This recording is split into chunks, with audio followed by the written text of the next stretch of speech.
Estimadas amigas, estimados amigos, internautas que acompanham de forma detidamente as atividades da Sociedade Espírita Caminhando com Jesus.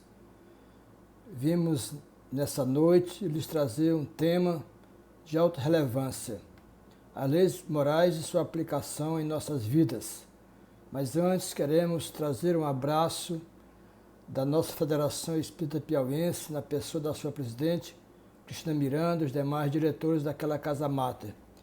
Dizer que é uma alegria estarmos podendo nos conectar com os irmãos desse centro espírita que temos o maior apreço. Então vamos fazer a nossa prece inicial, conforme estabelece as regras de trabalho e atividades espiritistas. Vamos então fechar os nossos olhos, se assim bem aproverem, e dizer assim: Celeste amigo das nossas vidas, aqui nos encontramos, reunidos virtualmente em Teu nome, e pedindo a Tua ajuda inestimável, que nos cubra de bênçãos e de paz, que possamos nos conduzir com muito acerto e equilíbrio em nossas atividades diversas, que possamos, Senhor Jesus, também cooperar com aqueles mais carentes, necessitados de uma ajuda, de uma cooperação, de uma prece e algo que possa lhe aliviar as dores e os tormentos da vida, seja na dimensão física, seja aquele que está na dimensão espiritual. Muita paz, que Jesus nos conceda as suas bênçãos agora e sempre, assim seja. Pois bem, o Sermão do Monte é uma das passagens mais importantíssimas da história da cristandade. E nós vamos voltar a Jerusalém naquela tarde, lá em Cafarnaum, quando Jesus, acompanhado de algum dos seus discípulos e apóstolos, seguiram ao monte. Já estava anoitecendo. Ali estavam pessoas das mais variadas categorias: pobres, pessoas miseráveis, anciões, idosos, pessoas de conduta reprovável, pessoas enfermas do corpo e da alma. Eles queriam ouvir o Mestre de Nazaré falar docemente de temas tão relevantes às suas almas sofridas. Então Jesus seguiu, e lá, postado, e em seu derredor, a multidão se aglomerava para ouvi-lo. Então ele falou das bem-aventuranças.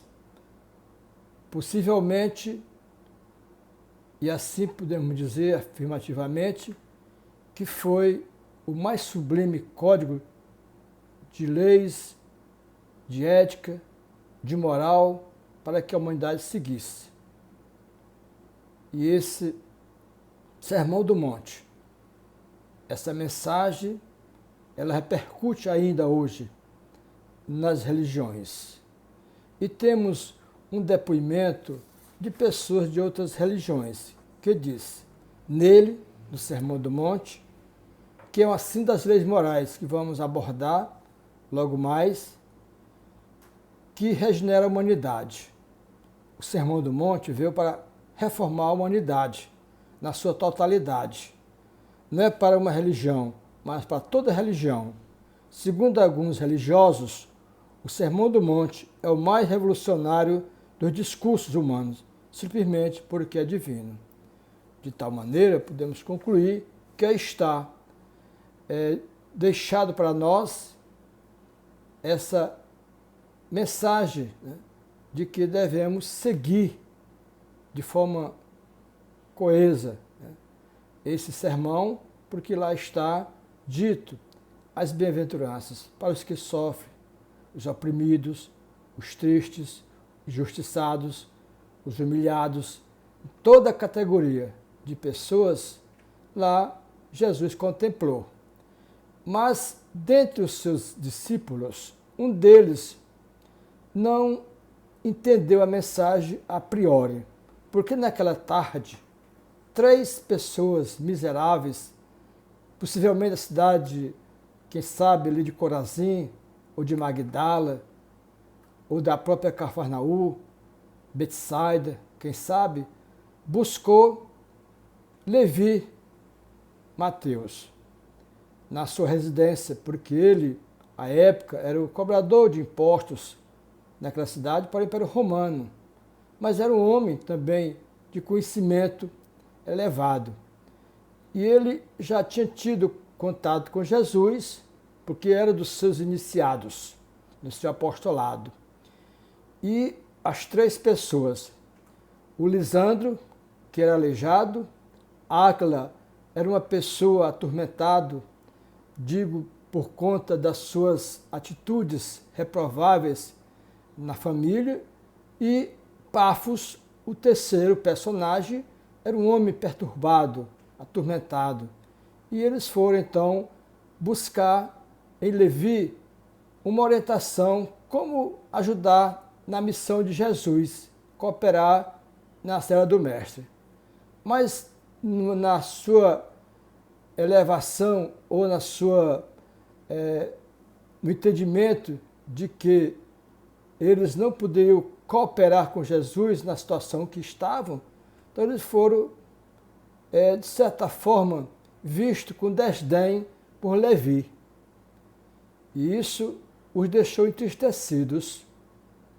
Mas, na mesma tarde, após o episódio em que eles saíram cabisbaixos da casa de Levi, Jesus chegou, acompanhado de André, outro apóstolo, e Levi relatou o que ocorrera em sua residência. E dizendo assim: Mestre, fui abordado há pouco por 3 pessoas que desejavam cooperar contigo na tua missão sublime, mas eles não tinham, eram homens miseráveis, pessoas da sociedade mais baixa ali da região de Tiberíades, e certamente vi que não podiam cooperar contigo e com a nossa tarefa. Ao que Jesus redarguiu: não, eu não vim para os poderosos, eu não vim para as pessoas que se dizem importantes, né, que conhecem tudo. Eu vim para os humildes, para os pobres, para os deserdados. E foi então que Levi começou a entender qual era o papel de Jesus aqui entre nós, ou entre eles da época, porque ele veio trazer uma mensagem consoladora, uma mensagem que possa ir de encontro aos irmãos desafortunados. Então, o apóstolo Jesus começou a compreender a dimensão da fala de Jesus.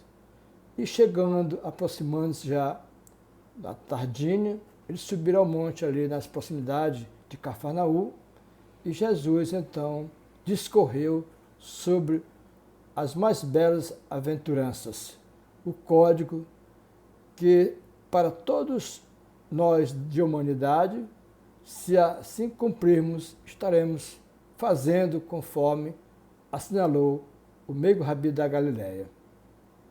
Então esse episódio para ilustrar que já Jesus, né, trazia na sua missão esse código de honra para os homens e que fosse ao longo dos tempos sendo assimilado. Lamentavelmente, a gente tem esquecido desse detalhe. A gente envereda pelos caminhos e esquece que temos uma ética, proceder como de bem, praticar as virtudes, a lei, justiça, amor e caridade, conforme assinala mais tarde, quando chegou o codificador, a doutrina espírita, então veio nos revelar as leis morais que são baseadas nesse código que Jesus fala das bem-aventuranças. E nesse aspecto, nós temos que buscar em Kardec o que ele disse, tem uma frase bem significativa que nos toca profundamente acerca desse tema. Diz ele, Kardec, codificador do Espiritismo: todas as leis da natureza são leis divinas, pois que Deus é o seu autor. Abrangem tanto as leis físicas como as leis morais. Então, Kardec, aí, nessa sua frase, ele sintetiza, porque a época que ele foi ungido para nos revelar essas leis, essa nova linguagem, traduzir a linguagem de Jesus numa leitura mais compreensiva, ele então já nos fala disto. Mais adiante a gente vai tratar, porque tem a lei natural, se refere à lei, tanto a lei física ou científica ou a lei moral. A lei natural, o mesmo que a lei de Deus, esta regula todos os acontecimentos do universo.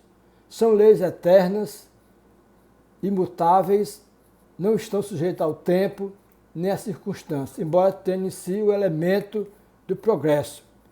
Exemplo de uma lei científica.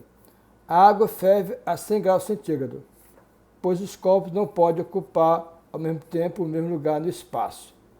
Então, nós estamos aí que é uma lei científica. Lei física. Há vários fenômenos em que a ciência deve buscar respostas, pois tudo gira em torno de pressupostos que emanam da mente humana. Assim, ao longo do tempo, muitas ciências apareceram para dar resposta às mais diversas indagações. Aos fenômenos físicos surgiu a física, aos astronômicos, a astronomia, aos psicológicos, a psicologia e assim por diante. Lei física ainda. A ciência dedica-se a conhecer os fenômenos universais e necessários, usando sempre instrumentos cada vez mais sofisticados. Contudo, ela é imponente, ou melhor, ela é impotente, digo, para provar os fenômenos metafísicos, tais como a existência de Deus e a imortalidade da alma. Porque não tem como, assim, na linguagem, né, provar. Lei moral. Paralelamente à lei física, que cabe às ciências particulares buscar explicações, temos as leis morais. Estas pertencem à alma e concernem as noções do bem e do mal. Cabe ao Espiritismo desvendá-las, que a gente falou há pouco, que Kardec foi o codificador, o missionário de Jesus, porque Jesus já havia dito: lhes mandarei o Consolador, na época certa. Então, na metade do século XIX, em Paris, na França, Kardec lança para o mundo o Livro dos Espíritos, que vem desvendar, desmistificar muitas crenças em torno da reencarnação, da morte, da vida do homem aqui na Terra, para onde ele vai após o fenômeno morte e outros fenômenos que a gente tem presenciado. Então, a doutrina espírita vem nos clarear o roteiro, é um roteiro de luz em nossas vidas. Então, pode-se dizer, ainda que a lei moral é conjunto de princípios ou regras relativas à conduta humana. Então, todos nós temos que pautar a nossa vida dentro de uma lei que não fira o próximo e que também não nos prejudique. Então, nós temos que agir de forma respeitosa, coerente com as leis de Deus e a lei dos homens também. Por isto, a pergunta 621 de O Livro dos Espíritos, o signo codificador, Allan Kardec, ele, que foi publicado em 18 de abril de 1857, perguntou o Espírito de Verdade, e esse lhe respondeu.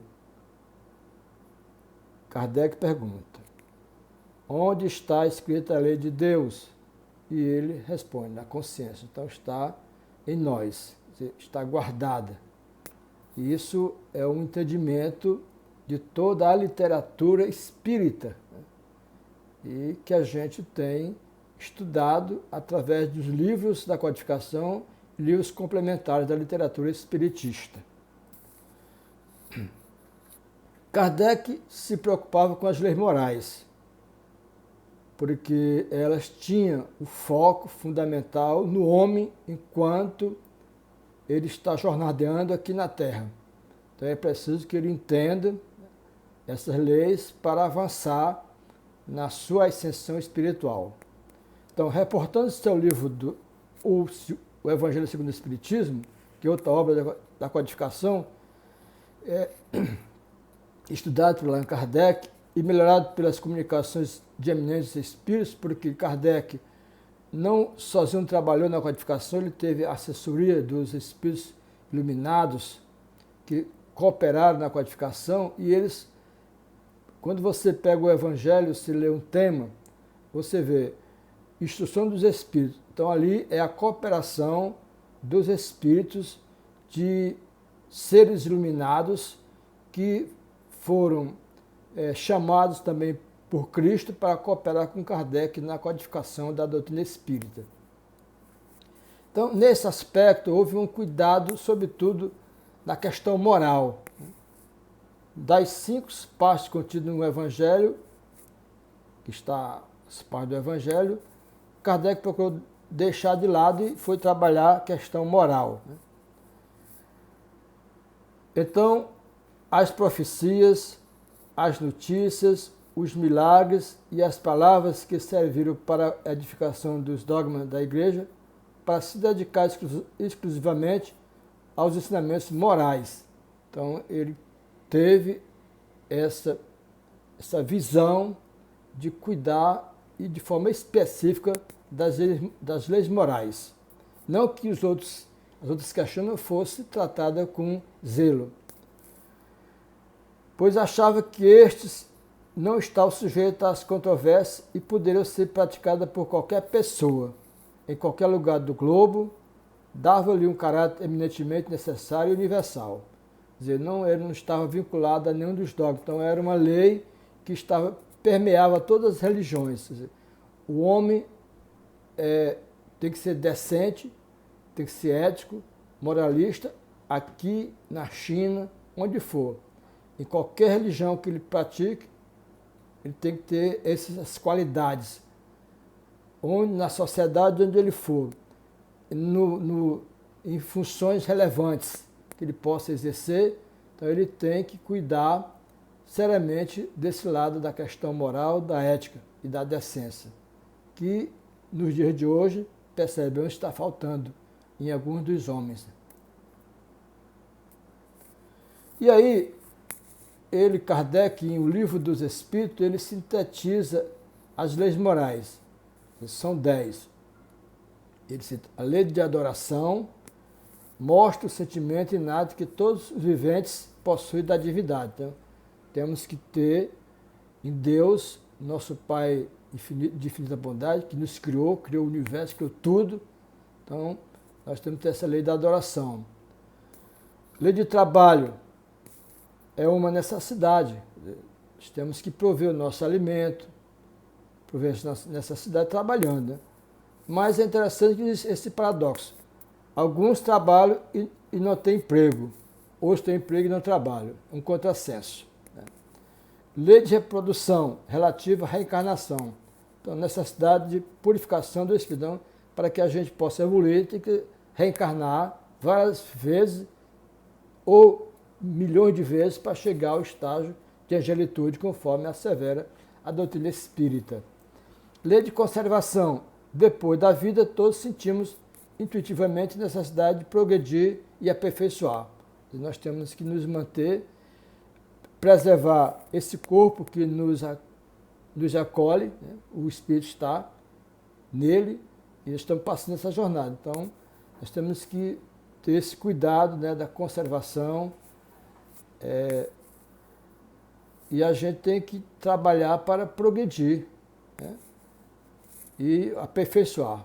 Então nós temos que cuidar do nosso veículo carnal e também do espírito, que é o que vai prevalecer depois do fenômeno morte ou do desencarne. Lei de destruição. A destruição é necessária para que novos apareçam. É um processo, né? Nascer, morrer, crescer, progredir sempre. Mais inteligentes e mais argutos. É a renovação e melhoria dos seres vivos. Então nós temos sempre a renovação das plantas. O ser humano tem um corpo, ele morre, renasce de novo em um outro corpo formado pelos elementos da natureza. Isso está na embriologia e a ciência genética explica isso. Não é o caso que a gente vai tratar aqui. Lei de sociedade. Todos os indivíduos têm responsabilidade para com os outros seres humanos. Os mais fortes devem ajudar os mais fracos. Os mais inteligentes, os menos inteligentes. É um processo de troca. Então nós temos... E aí, quando você faz isso, está aí implícito, está aí a questão da caridade, das virtudes, né?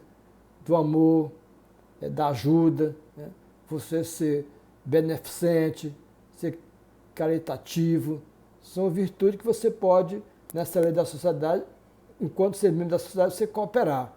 Não ser egoísta, não ser vaidoso, porque isso não nos pertence, a gente tem como empréstimo os bens que nós temos e devemos então compartilhar com os outros. Não dar esmola, conforme a gente tem lido, mas fazer a caridade, ajudar, de várias formas tem para a gente ajudar os irmãos. Lei de progresso. Há uma inexorabilidade, é inexorável, quer estejamos encarnados ou desencarnados, todos seremos sujeitos à lei do progresso. Então todo mundo está evoluindo, crescendo. É a lei do progresso, tanto nessa existência ou em mundos, em outros mundos que a gente possa, em regiões que a gente possa habitar, estamos sempre progredindo. Lei de igualdade. Embora todos os espíritos tenham partido de um mesmo ponto, uns progrediram mais que os outros. A desigualdade refere-se apenas ao mérito. Lógico que todos avançam mais, outros avançam menos. Uns podem pedir, não, eu não quero agora, quero melhorar agora, vou deixar para depois. E a providência divina também acata o seu livre-arbítrio. No dia que você quiser, então, Deus lhe concede um novo momento para você seguir a sua caminhada, mas isso pode também você avançar mais do que outro que parte do mesmo ponto, porque você levou mais em conta, você foi mais aguerrido. É como numa corrida, todo mundo sai do mesmo ponto, alguns imprimem maior velocidade, porque tem mais energia, tem mais força, tem mais boa vontade, e chega primeiro, mas todos chegarão. Isso está na lei também de Deus, que todos um dia seremos anjos.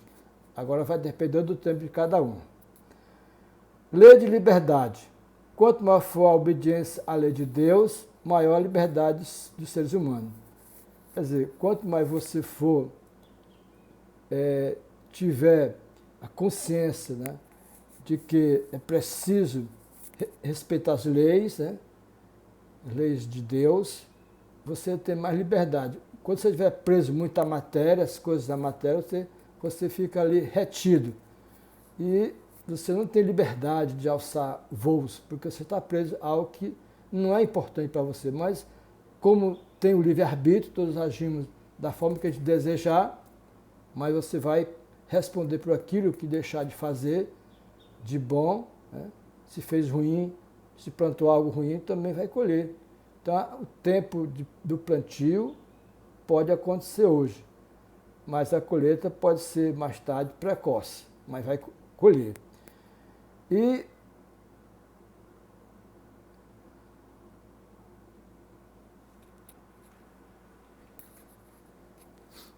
a lei de justiça e amor é a mais importante porque resume as leis anteriores. Então nós estamos aí vendo que há uma complexidade, né? Essa lei de justiça e amor, ela fecha, então, essa parte do nosso entendimento, né? A lei de justiça e de amor, que está...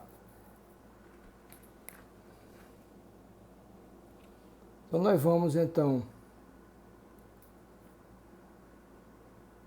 para fechar esse comentário, nas leis morais encontramos o resumo e a essência de tudo o que necessitamos para a educação de nossas almas, ainda necessário de luz e sedento de consolo. Então nós temos aí uma conclusão. Nas leis morais encontramos o resumo e a essência de tudo o que necessitamos para a educação de nossas almas, ainda necessária de luz e sedento de consolo. Então nós estamos buscando ainda a entender as leis morais. Isso faz parte, então, do processo que nós estamos a ver, né? Estamos a estudar e a compreender.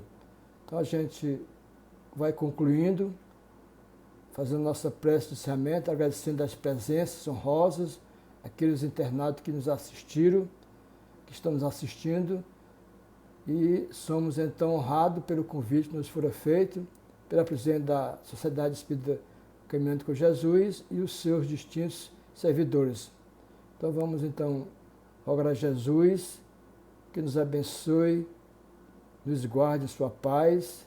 Somos gratos pelas presenças dos benfeitores, dos espíritos amigos que nos ajudaram no entendimento desse tema de hoje. Jesus amigo, seja conosco, agora e sempre assim seja. Muita paz a todos nós.